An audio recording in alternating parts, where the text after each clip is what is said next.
My first night in the county jail, I cried like a little girl. I literally cried for my mom and dad.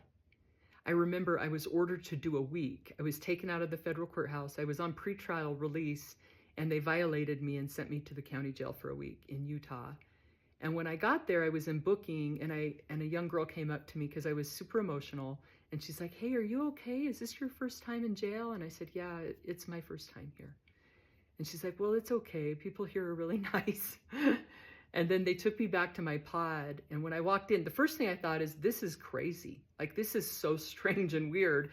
The energy, all of it just felt different.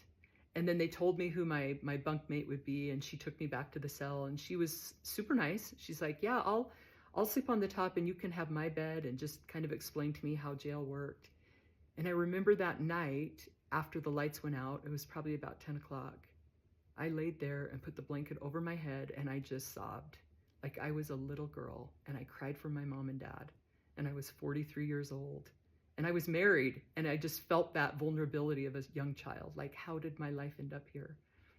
As the week progressed, I started watching the women and the connections that they had and the way they traded food and how they communicated. And it was so interesting to me, having never been in jail. It's like a whole different society, and all the rules are different, but that was my first night at a county jail.